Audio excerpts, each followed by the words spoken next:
Good morning, dear friends. You and I are welcoming a new day together, a day with God, a day in which we meditate about the depth and the greatness of life.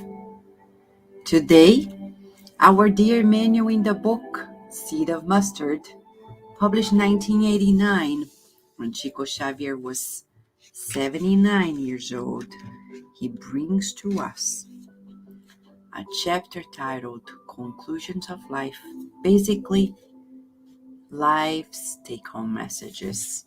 Seems simple, but it's important to meditate.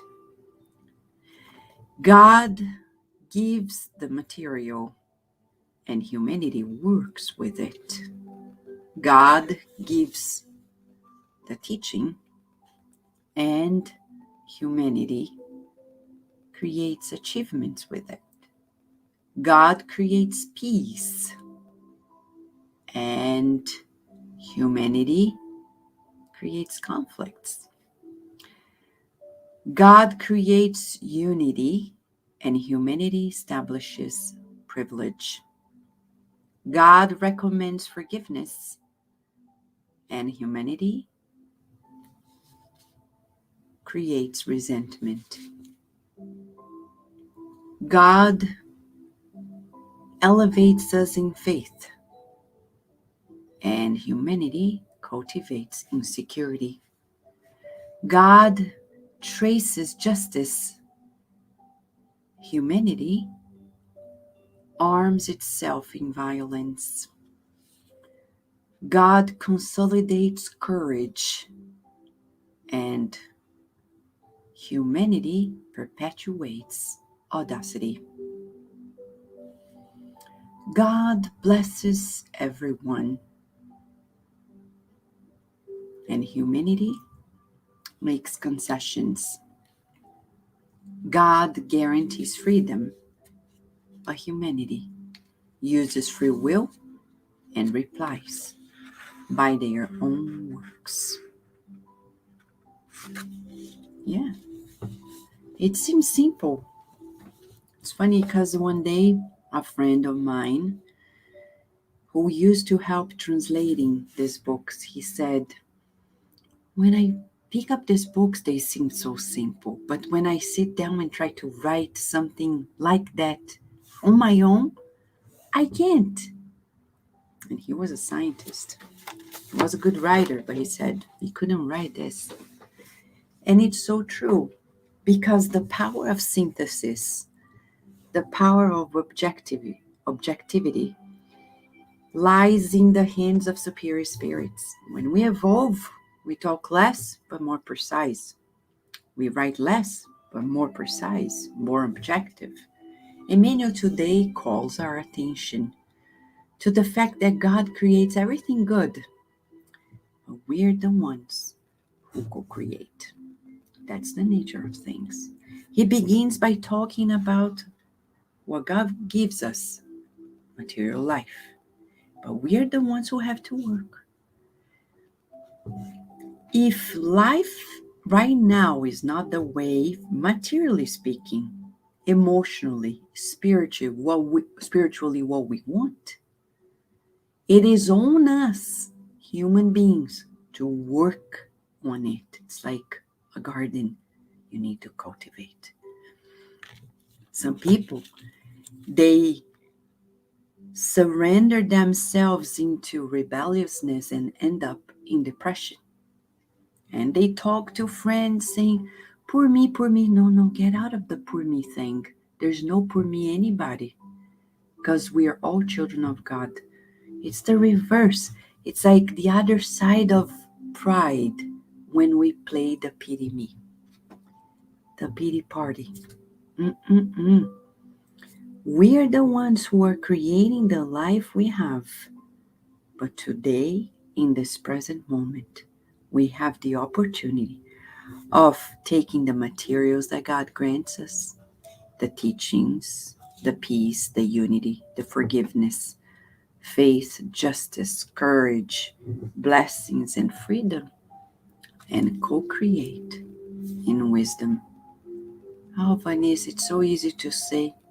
No, we believe in the power of the good, in the divine providence.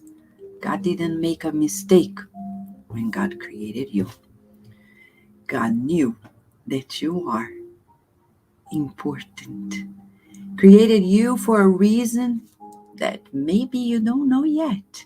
But keep digging, keep working, and you see that pretty soon you'll be on God's same page, knowing, just like Jesus, our guide and model, he knew exactly how to be a medium of God. Dear friends, let us join forces now in prayer. Prayer is so important, especially nowadays. The world is still dealing with the pandemic, but most of it's the aftermath of a year and a half of lockdowns, masks, social distancing, fears, sadness, frustrations. You and I need to be together in prayers, not only for ourselves, but for the world.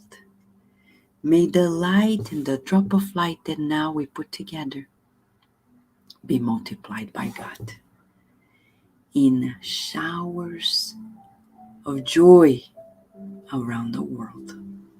Shall we, friends?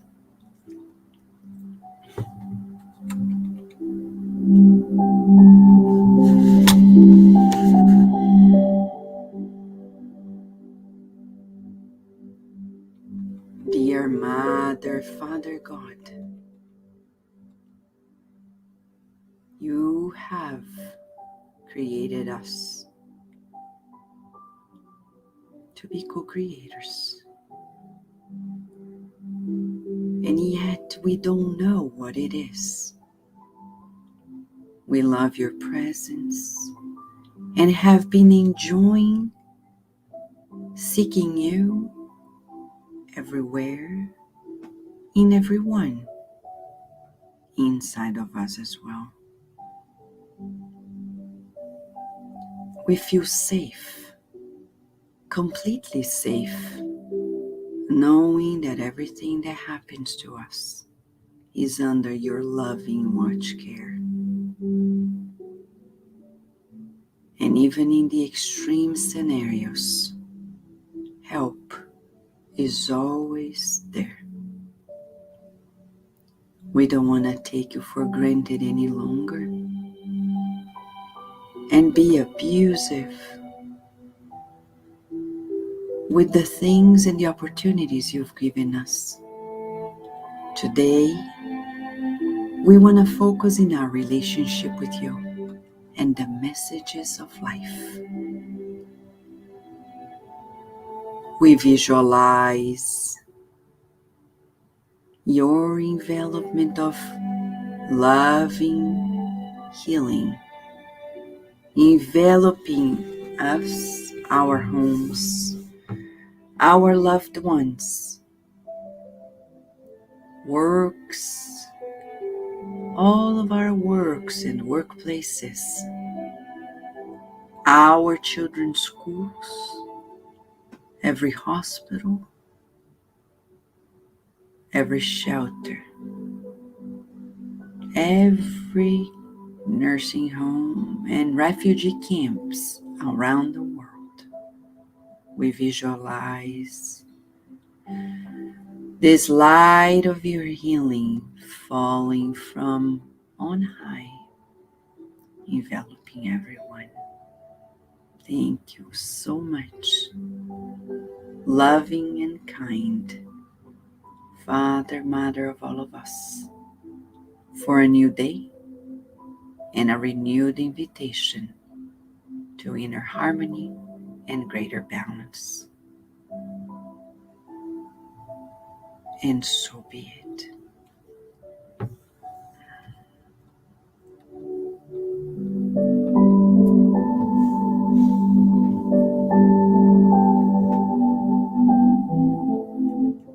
Yes, dear friends, It's very important to work on our relationship with God and accept life's messages and pay attention to them because we count. We are important. You are important. Dear friends, we hope you have felt the presence of God and now you just share it with everyone in thoughts, feelings, words, and actions. Thank you, Narciso. Thank you, Nora.